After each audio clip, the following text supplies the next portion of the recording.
Morning, everybody. Troy from the Do-It-Yourself World and the Off-Grid Project. It's, well, on and off, somewhat sunny. It was. But I have some solar panels out here. This one is to my most amazing off-grid solar power kit that I've ever had my hands on. This is good for beginners and starters. I will be doing a full and final update review on this here soon. Melanie drained the battery to the point where it wouldn't turn on at all anymore. So, see if it can now. No, it's going to take some time to come back up. So I've got this out here charging and topping it off. I don't know if it'll fully top off in a day because it was drained to nothing. But, you know, that's one of the benefits of this little guy with the lithium ion batteries, the 18650s. They have protective circuits in place to prevent damage from over discharging and overcharging. So that's all good and happy.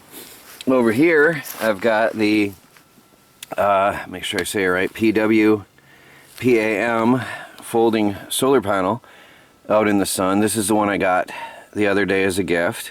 And it's charging another one of our lights that we use heavily. This was a product I got, and instead of using it as a work light like I thought I was going to do, it is permanently taken in the back half of the house between the my office and the bathroom with 4 different light levels, 3 light levels and a flashing, which is just fun to play with. It is incredibly useful. And this is the VADIV one that I was messing around with and reviewing earlier. Anyway, this gets used every single day. So does that, actually. Both of these get used every single day now. And like I said, we've actually shut off the circuit breaker to those 2 rooms. And everything runs remotely now. So there's no power from the grid in those 2 rooms at all anymore. They're off. And this is our light. And it's sufficient. It works perfect for back there. So I keep that out of the sun so it doesn't damage the casing or anything. And we'll see how this thing performs. This is my first chance, my first real day at home, and my first chance to test this out. It's super thin. Really, it's nothing but solar cells and some firm backing material. And even that, the backing itself isn't that firm. So I'm going to ask them about the flexibility of this, how safe it is for against being broken, because I'm curious. By the way, I have to look, but these are some high top end solar cells that they use in these. And I don't want to misquote, but they're used in the really high-end, expensive devices. So they're not out to make a killing on this. They're just out to help the customer with some good products. So I'll be doing a full review on that separately as well. Our big boys are feeding our needs in the house. So the big solar panels are running power in to charge devices, run some lights, run computers, tablets, netbook. Netbook is permanently plugged in there because I'm always running experiments now on there. And the tablets are charged there. My both phones are charged in there. My camera is charged on the solar. The modem is never unplugged from solar. And then whatever else we need. This is 1600 watts of solar in peak sunlight. And sometimes I run my mining rig. The one I showed you in the store the other day only burns 250 watts, which 2 of these panels in off-peak, in peak to off-peak will power that for quite a while. So that's free cryptocurrency from free energy from the sun, because these were paid for years ago. Anything after that is free. Speaking of free, we got some clothes out on the laundry, on the line, laundry on the line, drying out here. And that's free energy. It's cold, but it's windy. It's just above freezing, which means they'll dry out beautifully out here.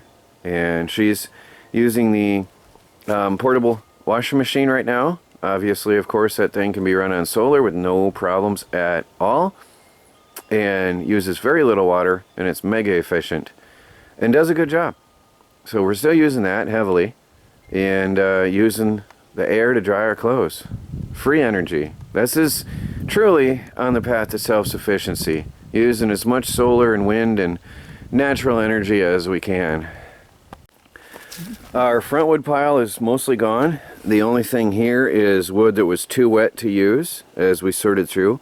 The second wood pile is a good halfway gone, and we started using a little bit of the oak, but the oak wasn't, the oak on top was actually really wet. It was horrible.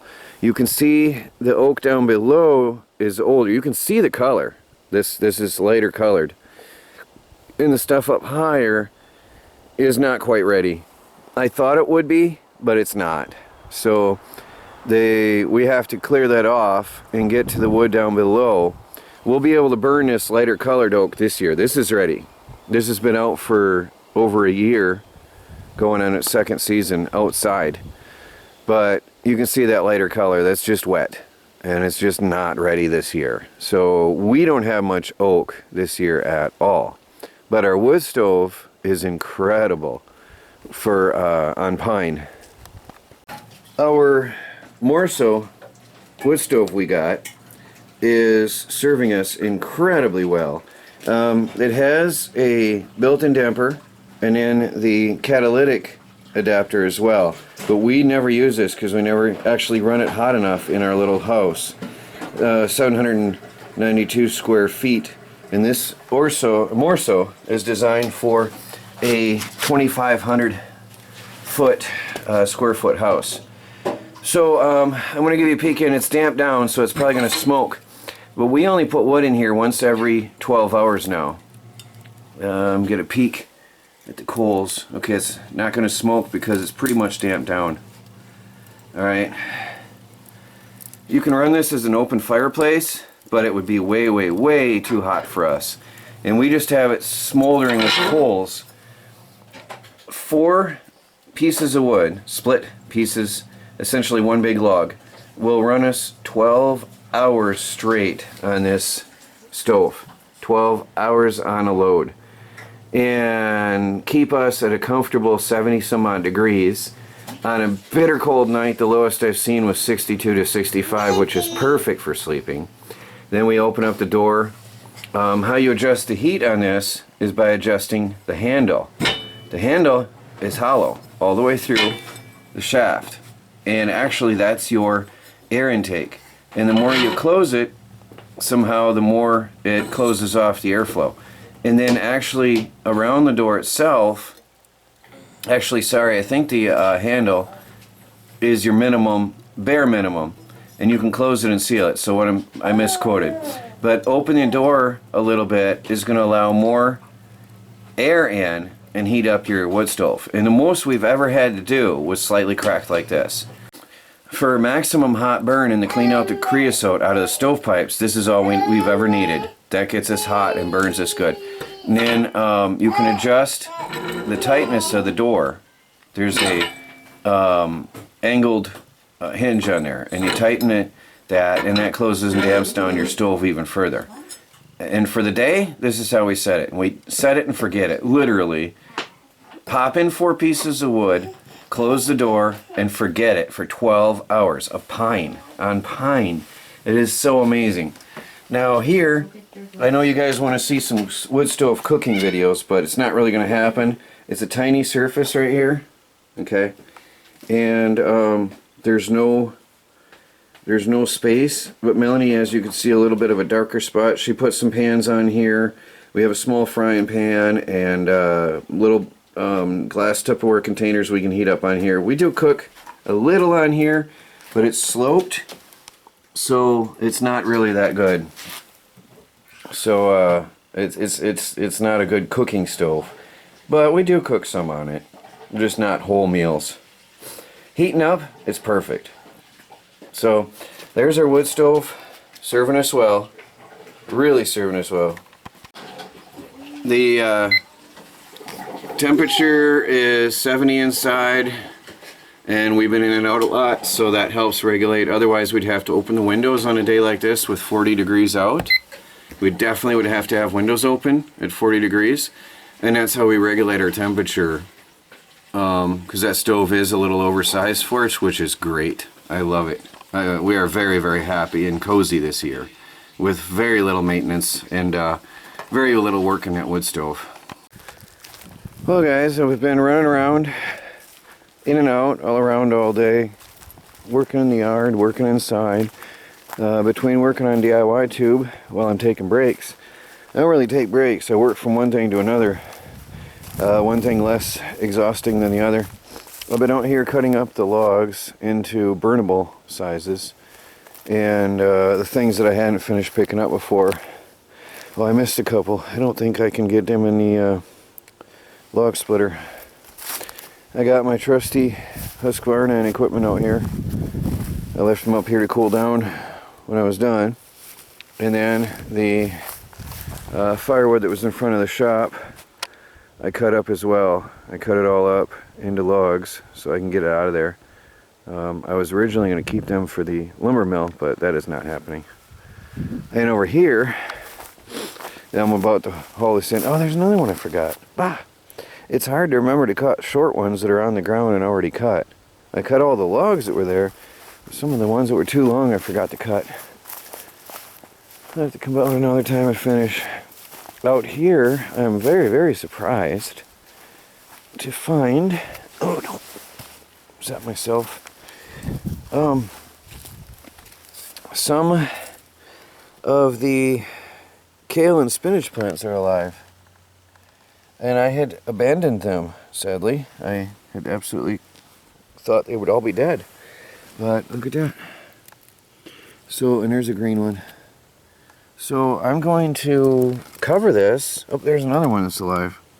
I'm going to cover them and protect them from the elements. So the tomato junk will just help keep the plastic off. Well, that's amazing. I'm really surprised. They live. There's one, there's one. That one, yeah, that one's alive. That one's alive. Almost every one of them survived. Actually, all of those they all got life in them. So we might be able to keep this stuff through the winter. With the very, very thick base that prevents it from freezing. And that's exactly what I had wanted. And what I'll do is I'll shelter this off. I might put some foam or something in there for this time. And then just keep plastic or a cover over this. I think it's going to be alive. I think it'll make it, at least for a while. I might even put some mulch around them or something to help better insulate the roots. And yeah, see what happens. It's pretty cool. That's exciting. Well, I thought it was just a few wheelbarrows loads, but I was wrong. 5-6 wheelbarrows, and I've only got a little bit cleared up. It's more than I thought. And I'm tired out. Next time I use a trailer, I did not think it was that much. I never even got to the wood shop part yet. That's just this little bit here. It doesn't look like much, but it sure was. Well, that's it for tonight for the physical labor part. I'm going to work on DIY tubes some more. By the way, if you're interested in a passive income, do check out the link below. That's a very simple passive income. Just, well, it's hard to explain on video, and I don't want to annoy people that don't want to know about it. But there it is, and it's legit and legal and all that. Anyway, let me go get my solar stuff in for the night. My little PWPAM folding solar panel. I do believe it charged this up entirely. Oh, almost. It's got 1 bar short of being charged. The sky clouded up, so I'm impressed that it came up at least that far. The other one did not. It was way too low, so I took it in and put it on the in-house solar charging with the big power. So the little one didn't do it. But this one here put enough in here to last me for quite a few more days. So we're good to go on that. So I'm going to take this in and fold it up. By the way, the link's below if you want to get one. And we'll be doing a giveaway on one of these, plus a 10% discount code. So check it out, guys. As soon as I get the code in my hand, I'm going to put it on here and on the previous video about this. So watch for the giveaway, watch for the discount code, and get one of your own. These are the higher quality solar cells. Anyway, that's it for here. Talk to you later.